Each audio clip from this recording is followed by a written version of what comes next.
Hi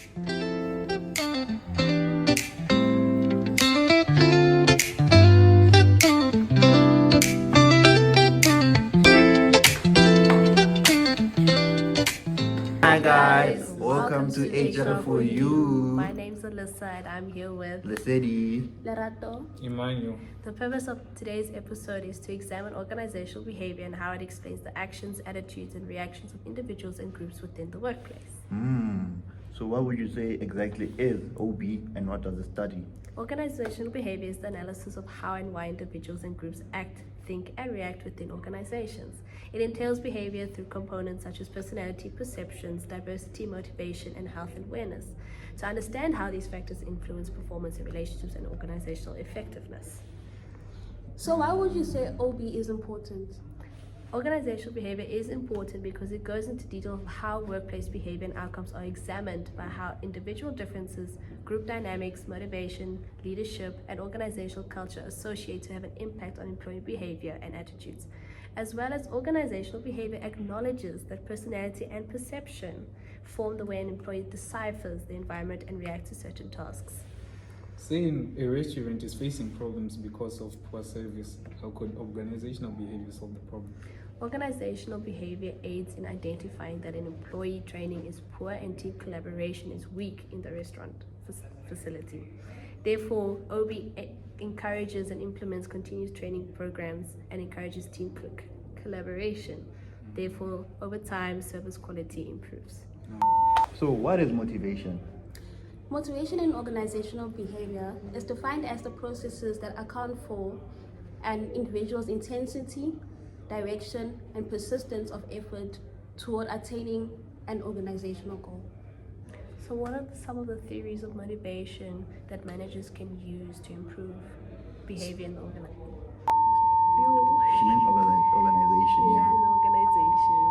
So one theory, the first theory is Maslow's hierarchy needs, which proposed that human needs follow a hierarchy, which is physiological, safety, social, esteem, and self-actualization. Another theory is the Herzberg's theory, which distinguishes between hygiene factors, for example, salary and working conditions that prevent dissatisfaction, as well as motivators such as recognition and responsibility that foster satisfaction and drive performance. Oh, that's really insightful. Can you give us an example of how these motivations can be applied in the real world? That's a good question. Okay, so how we can apply this in the real world? For example, there was a technology firm which introduced a flexible working policy and career development programs to support autonomy and skilled growth. This is an example of the SDT principles. As a result, employee satisfaction scores rose by 20%, absenteeism dropped, and voluntary turnover decreased within a year. Let's now talk about perception. What is perception? Perception, that's a good question. Perception is the process of receiving information and interpreting it in our own way so we can make sense of it. Exactly. Can you mention the different types of perceptions? There's selective perspective, not perspective, there's selective perception, there's halo perception, there's stereotype, and there's contrast. So selective perception is when we only focus and receive information that support what we already want to know or what we deem necessary. And then the halo effect is when we let one positive trait of a person influence their whole character. For example, if you're beautiful, I'm just gonna match your red flags, you see. And then there's contrast, meaning, for example, we're in an interview and then you are a good candidate, like you are perfect. Then the next person comes, she's also good, but she looks bad now because of how your performance was in the interview. Yeah. And then the stereotype, we all know stereotype is when we use the community biased on a certain thing and we go with that. Yeah, those are perceptions. And then, do you have any questions for me? Can you just give us a real world example? A real world example, nah? So a real world example is when there's a manager. Imagine, okay, so here's the scenario. Imagine there's a manager called Tabo. He interviews Alyssa and Emmanuel. Ne? So Emmanuel, you come there, you are confident, you're outgoing, and then Alyssa is quiet and more reserved. And then the manager will be like, nah, I want you, Emmanuel, to be my employee because of your outgoing and you are talkative. So he assumes that now because you're outgoing and you're talkative that you are that guy. When in real life, Alyssa's the one that's more productive. Just because she was quiet, the manager just thought that because she's quiet, she won't be able to produce work. So his perception misled him to think that Alyssa is a better candidate. You get it? Yeah, I guess. Yeah, guys. Yeah, I know. We've covered perception. Let's look at person job fit and person organization fit. Are people in the right roles and do they actually belong in the company? That's a good question.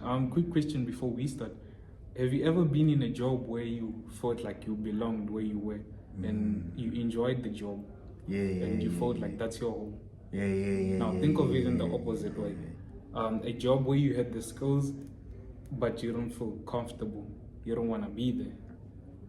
So that's exactly what we're going to be talking about today. So why is that important for companies and employees? Okay, let's start with job fit. Think of it like this. It's a match. Continue. It's a match between what you can do and what the job needs from you. When that match is strong, you feel capable, confident, and you enjoy the job, right? And you feel like, yeah, that's my home and I want to be there. But then when the match is weak, you tend to be, you lose the confidence. You feel frustration, burnout, bored. Maybe sometimes you even have the urge to quit. So yeah, that's really what it is. Nah, you cooked. Do you have any questions for him before we move on? Do you have any examples of how this can be implemented? Oh yes, sir. Imagine a detailed, focused accountant, right, in a finance role. That's a perfect match, right? Now imagine a person who is a creative designer working in a data entry role, like as in the administration. They'll easily get bored sometimes and they would not enjoy the job. Because Right? they're creatives, So that's an example of how important the job fit is. Cooked. Okay. So what is person organizational fit? Now, personal organizational fit is different. This is about your values and personality, matching the company's values and personality and the culture of way they do things, and ways they do things. If the fit is strong, you will feel like you belong there and trust the team, and you're proud to work with them. But then if it's off, even if you are great at the job, you might still feel like you're an outsider because the values of the company and your values don't align. You cooked. So basically, my perspective on OB is that OB is not only about managing people, but recognizing them as the foundation of any organization. Would you agree with me? I agree, because when employees feel valued, motivated, and aligned with the organization's culture, both personal and organizational growth will follow.